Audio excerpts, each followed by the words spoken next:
leur signification et leur importance. Amen. Donc, troisième principe maintenant. Troisième principe des semailles et de la moisson. Le principe des temps de récolte. Amen. Troisième principe, c'est le principe des temps de récolte. La dernière partie donc de ce verset 2 là, permettez-moi de lire cela. Amen. Il dit car tu ne sais pas quel malheur peut arriver sur la terre. Amen. Tu ne sais pas quel malheur peut arriver sur la terre. Le principe des temps de récolte. Amen. Il y a des semailles qui sont, amen, récoltées à court terme. Amen. Comprenez que amen, les plantes ne se reproduisent pas à la même époque, n'ont pas le même temps amen, de reproduction. Amen. Et donc, il y a des récoltes qui se reproduisent à court terme. Amen. Ou il y a des semailles qui se récoltent à court terme. Il y en a qui le font à long terme, il y en a à moyen terme. Amen. Et donc, par exemple, l'EVA, m'a-t-on dit, l'EVA, on doit entretenir le champ d'EVA et 7 ans après, il va commencer à produire. Amen. Mais bien avant cela, on ne fait que l'entretenir. Par contre, amen, la tomate, tu n'as que 3 mois. Le maïs, tu n'as que 3 mois. Et je pense la même chose pour l'arachide aussi. Amen. Donc, ce ne sont pas les mêmes types de récoltes. Amen. Donc, il faut savoir qu'il y a ce principe des temps de récolte. Donc, quand tu sèmes, tu dois connaître ce principe de temps de récolte. Amen. Parce que l'homme sème. Amen. L'homme, il sème une plante, un grain. Amen. Il met une récolte en terre. Mais c'est Dieu qui fait pousser. Quand tu sèmes, tu arroses. Et comme on sème par nos dons. Amen. Et on arrose par la prière. Amen. Pendant que tu sèmes, tu ne croises pas les bras, mais tu continues d'arroser par la prière. Amen. Mais Dieu, c'est lui qui fait pousser. Et il est le seul à faire pousser ce que nous avons semé. Nous, on a mis en terre, on arrose. Mais comment ça se reproduit, on n'en sait rien. Tout ce qu'on constate, c'est qu'on voit la plante qui est en train de pousser et qui est en train de grandir. Amen. C'est Dieu seul qui sait comment il le fait. Amen. Et c'est lui qui connaît la durée de reproduction, surtout concernant les semailles spirituelles. Amen. Pour les semailles naturelles de ce monde-là, voilà, quand tu vas dans un champ que tu cultives, par exemple, si tu cultives le riz, tu sais déjà après combien de périodes, amen, ou combien de temps, ce riz que tu as mis en terre là, va se reproduire. Amen. Va mûrir. Amen. Il en est de même pour le maïs, il en est de même pour le sorgho, pour le mil, etc. Amen. Mais pour les semailles spirituelles, il n'en est pas ainsi. Amen. Tu ne sais, tout ce que tu sais, c'est que tu sèmes ou que tu dois semer. Et quand tu as semé, tu dois continuer d'arroser par la prière. Amen. Quand cela va se reproduire, tu n'en sais rien. Amen. C'est Dieu qui le sait. Amen. Tu as besoin donc de comprendre ce principe des temps de récolte. Amen. Comme on peut le lire dans 1 Corinthiens chapitre 3. Amen. Et le verset 6. 1 Corinthiens 3, le verset 6. Paul a planté. Amen. Permettez, nous allons lire cela. 1 Corinthiens 3, le verset 6. J'ai planté, Apollos a arrosé, mais Dieu a fait connaître. Amen. Mais Dieu a fait croître. Amen. J'ai planté, Apollos a arrosé. Moi, Paul, j'ai planté, Apollos a arrosé. Mais c'est Dieu qui fait croître. Amen. Et il en est de même pour les récoltes spirituelles. À chaque fois que tu sèmes, tu es le même qui arrose. Amen. D'autres personnes peuvent arroser aussi. Et ces personnes-là, ce ne sont rien d'autre que les intercesseurs. Peuvent arroser. Amen. Mais Dieu, il est le seul qui fait croître. Amen. Troisième principe et quatrième principe maintenant. Amen. Mais concernant le troisième principe, tu dois donc voir, tu dois comprendre que tu dois continuer de s'aimer. Amen. Tu n'as pas encore vu la moisson, mais tu dois continuer de s'aimer. Amen. Parce que sûrement, tu vas récolter. Amen. Tu vas moissonner. Amen. Parce que c'est Dieu seul qui connaît ce temps-là. Toi, tu ne fais que s'aimer et continuer de s'aimer. Et tu ne fais qu'arroser et continuer d'arroser. Amen. Quatrième principe, c'est le principe de la pluie de bénédiction. Amen. Quatrième principe, c'est le principe de la pluie de bénédiction. Ecclésiaste 11, le verset 3, la première partie du verset 3, que je lis. Quand les nuages sont pleins de pluie, ils la répandent sur la terre. Amen. Quand les nuages sont pleins de pluie, ils la répandent sur la terre. Amen. Deutéronome chapitre 28 et le verset 23. Amen. Nous allons lire cela. Amen. Cela nous montre que toute personne, toute communauté d'hommes, amen, de personnes, donc, a une terre spirituelle. Deutéronome chapitre 28. Et permettez-moi de lire le verset 23. Si tu fais... Excusez-moi, ce n'est pas... Deutéronome 28. Le verset 23. Le ciel sur ta tête sera d'airain, et la terre sous toi sera de fer. Amen. Le ciel sur ta tête. Amen. C'est-à-dire ton ciel spirituel. Amen. Sera d'airain. Amen. Donc toute personne a une terre et un ciel spirituel. Amen. Toute communauté, c'est-à-dire toute famille, amen, toute église, toute nation, amen, toute association d'êtres humains, amen, a une terre spirituelle, amen, et aussi un ciel spirituel. Amen. Donc le principe de tomber de la pluie naturelle, amen, répond aussi au principe de tomber de la pluie spirituelle. Parce que là, dans ce passage de Deutéronome 28, le verset 23, que nous venons de voir là, qui concerne donc la malédiction, amen, Dieu prononce les malédictions, et il dit, celui qui n'obéit pas à la parole de Dieu, à la loi de l'Éternel, amen, voilà les malédictions qui vont tomber sur celui-là. Et parmi ces malédictions, le ciel sur sa tête sera d'airain, et la terre sous lui sera de fer. Amen. Une terre qui est de fer, on ne peut jamais voir quoi que ce soit pousser là. Amen. Et si le ciel est d'airain, aucune pluie ne peut quitter ce ciel-là pour pouvoir tomber. Amen. Donc, simplement pour dire que cette personne, la malédiction qui pèse sur cette personne-là est grave.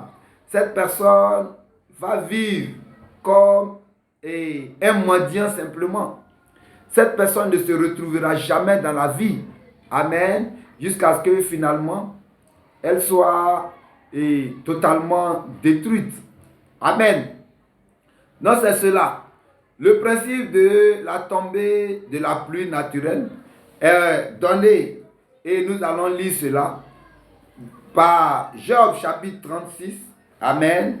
Nous allons lire ce passage-là, et cela va nous permettre de comprendre Job chapitre 36, les versets 27 et 28.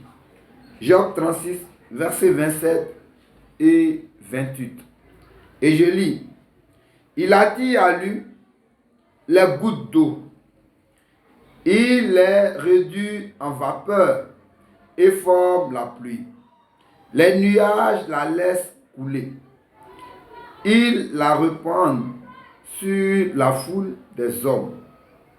Amen. Donc voilà, dans ce passage que nous sommes en train de lire, là, permettez, je vais reprendre cela. Job 36, verset 27-28. Permettez-moi, je vais reprendre cela. Il attire à lui des gouttes d'eau. Il est réduit en vapeur et forme la pluie. Les nuages la laissent couler. Il la répand sur la foule des hommes. Amen. Donc, cela donne le principe de la tombée de la pluie. Comment la pluie tombe sur les hommes, comment la pluie tombe sur la terre. Amen. C'est ce que ce passage-là donne. Et cela est en conformité avec, amen, avec la science. Amen. Et donc, l'eau qui est stockée à la surface de la terre, amen, sous forme d'amas d'eau. On peut voir la mer, la lagune, les lacs, amen, les fleuves, les rivières, amen. Cette eau-là, amen, s'évapore par la chaleur du soleil. Amen. Donc l'eau est là. Quand le soleil brille, avec la chaleur donc du soleil, cette eau s'évapore. Amen. Et cette vapeur d'eau entre en contact avec l'eau qui est stockée dans les nuages sous la forme de glace. Amen. Donc, et les nuages là, ce n'est rien d'autre que de l'eau stockée. Amen. Sous forme de glace. Amen. Donc c'est comme des barres de glace qui sont stockées. Amen. Et quand la chaleur du soleil frappe l'eau qui est stockée, qui est sur la terre. Amen. Et donc cette eau-là s'évapore. Amen. Donc la vapeur d'eau là rentre en contact avec l'eau qui est stockée sous forme de glace dans les nuages. Amen. Et lorsque la vapeur d'eau atteint une certaine quantité dans les nuages, amen, les barres de glace se fondent et la pluie tombe sur les hommes, la pluie tombe sur la terre. Amen. Le principe de la tombée de la pluie spirituelle maintenant. Amen. Comme on peut le lire dans Malachie chapitre 3 et le verset 10. Amen. Permettez, nous allons lire ce passage-là. On a l'habitude de lire. Nous allons revenir dessus dans cet enseignement. Amen. Malachie chapitre 3, le verset 10, permettez-moi. Il dit, apportez à la maison du trésor toutes les dîmes, afin qu'il y ait de la nourriture dans ma maison. Il dit, mettez-moi de la sorte à l'épreuve, dit l'Éternel des armées, et vous verrez si je n'ouvre pas pour vous les écluses des cieux. Si je n'ouvre pas pour vous les écluses, je n'ouvre pas pour vous les fenêtres, les portes du ciel. Amen. Donc, et ce passage-là montre que lorsque les nuages sont remplis de pluie de bénédictions, amen, alors le ciel s'ouvre simplement. Il dit, apportez dans ma maison toutes vos dîmes et vos offrandes. Et vous allez voir si pour vous, je n'ouvre pas les écluses des cieux. Amen, c'est-à-dire, et amen, semez, jetez l'or à la surface. Amen, jetez l'or dans la poussière. Et le Tout-Puissant, moi le Tout-Puissant, je vais devenir votre or. Amen, votre argent, vos richesses. En quoi faisant? En ouvrant le ciel sur vous. Amen. Donc lorsque les nuages sont remplis de pluie, de bénédictions bien entendu, le ciel s'ouvre. Amen. Et qu'est-ce qui va se passer quand le ciel s'ouvre? Nous allons aller dans le Nouveau Testament. À la fin, donc, amen. Dans Jacques chapitre 5, pardon. Amen. Jacques chapitre 5, permettez-moi de lire le verset 18. Il dit, puis il pria de nouveau, et le ciel donna de la pluie, et la terre produisit son fruit. Amen. Il pria de nouveau. Amen. Et le ciel donna de la pluie, et la terre produisit son fruit. Amen. Donc, quand on apporte les offrandes, quand on sème les biens matériels et les biens financiers, amen, à un certain moment, parce que, comprenez, comme dans le cas du principe de la pluie, dans ce monde-là, amen, la pluie naturelle, c'est quand la vapeur qui monte atteint une certaine quantité, amen, à partir de ce moment-là, une certaine quantité qui est capable de fondre les barres de glace, amen, stockées dans les nuages. C'est à partir de ce moment-là que cette barre-là, cette glace-là est fondue pour pouvoir tomber sous forme de pluie, amen, sur la terre. De cette même façon, quand amen, quand on sème les biens, les richesses, les biens matériels, les biens financiers. Amen. Cela constitue donc les nuages. Amen. La vapeur. Amen. Qui va aller et faire fondre les glaces. Ou cela constitue les clés qui sont en train de, la puissance qui est en train de monter pour pouvoir activer la clé. Amen. Dans la serrure de la porte et aussi des fenêtres du ciel. Amen. Pour ouvrir la porte du ciel, pour ouvrir les fenêtres du ciel. Amen. Et à partir de ce moment-là,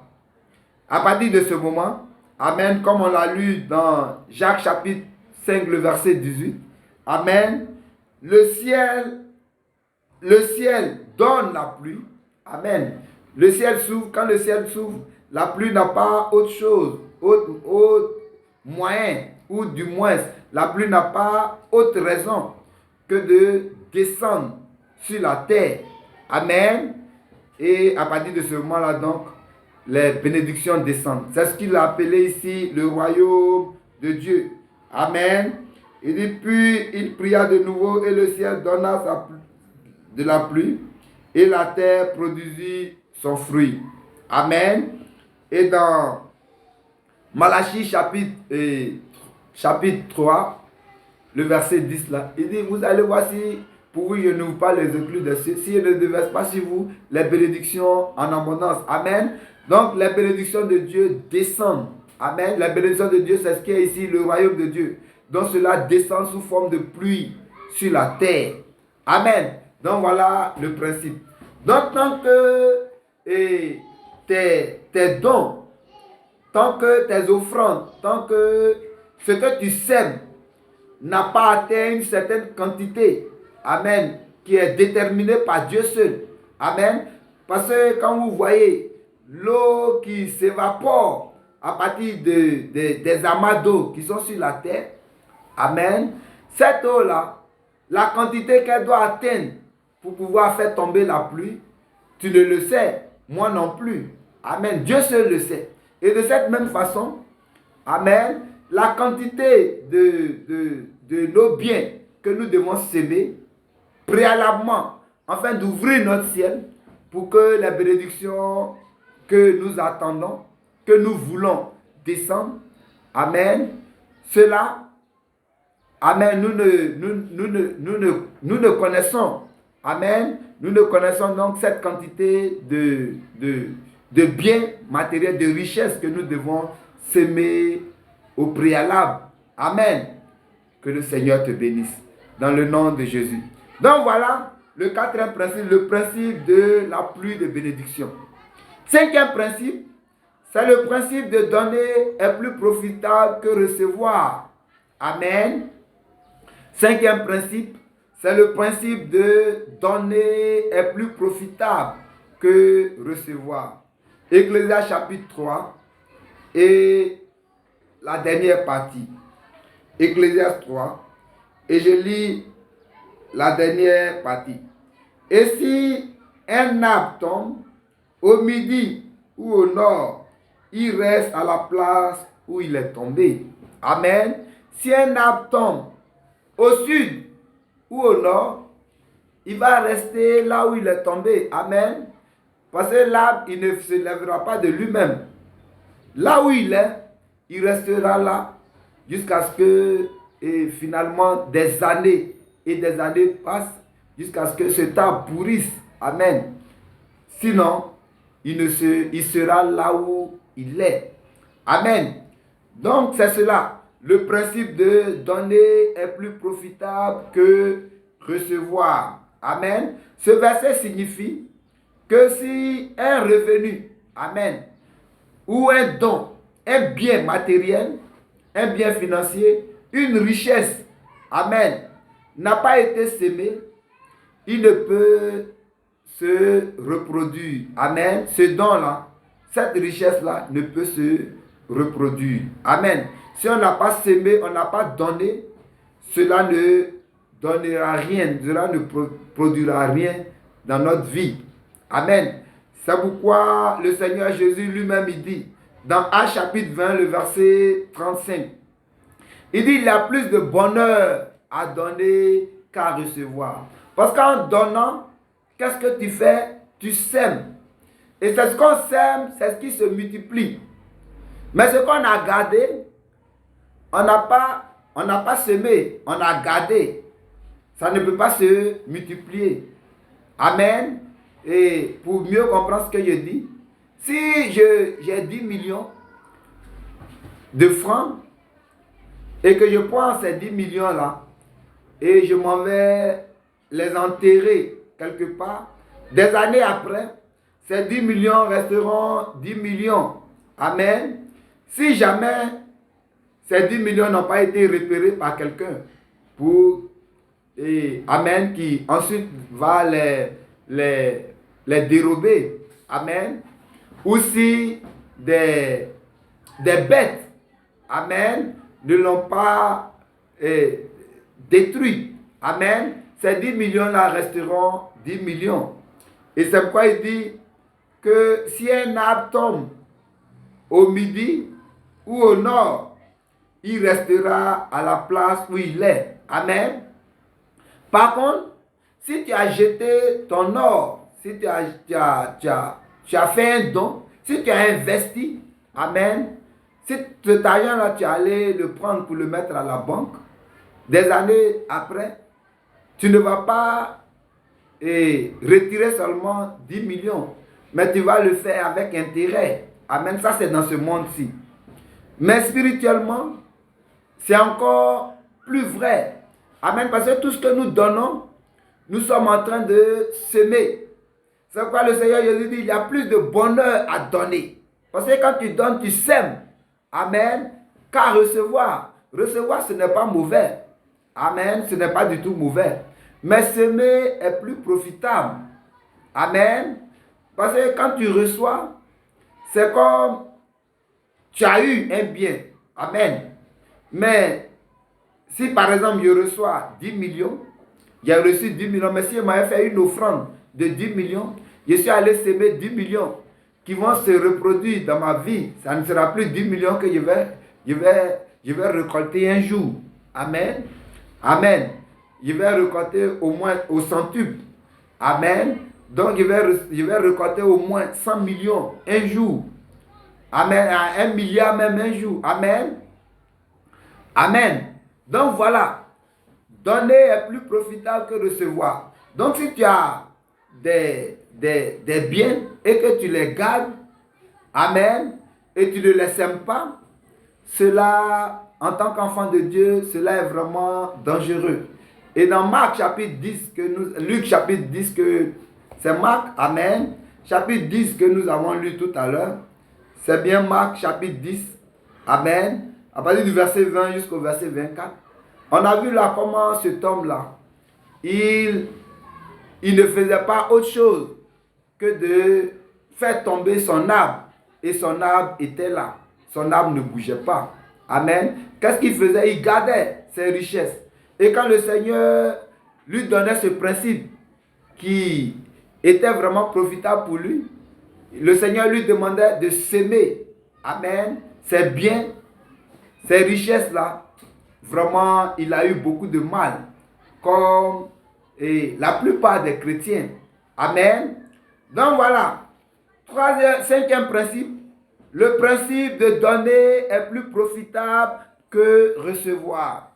Sixième principe, c'est le principe de donner sans regarder aux circonstances présentes de la vie. Amen. Sixième principe, c'est le principe de donner sans regarder aux circonstances présentes de la vie. Amen. Et nous prenons cela dans la première partie du verset 4. Ecclésiaste 11, le verset 4, première partie. Je lis. Il dit, celui qui observe le vent ne sèmera point. Amen. Celui qui observe le vent ne sèmera point. Amen. Le vent détermine les circonstances. Amen. Ici, le vent détermine simplement les circonstances. Amen. Et observer le vent, donc, c'est se laisser diriger par les circonstances de la vie. Amen.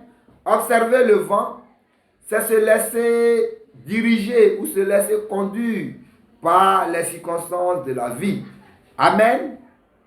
Donc, quand il dit celui qui observe le vent ne moissonnera point, cela veut simplement dire que quand quelqu'un il regarde, ou celui qui regarde aux réalités de la vie, celui-là, il est empêché de faire des dons et des offrandes. Amen. Très cher peuple de Dieu, sachez que dans la maison de Dieu, ou en général, ceux qui donnent, ceux qui ont l'habitude de donner, ce ne sont pas ceux qui n'ont pas de besoin.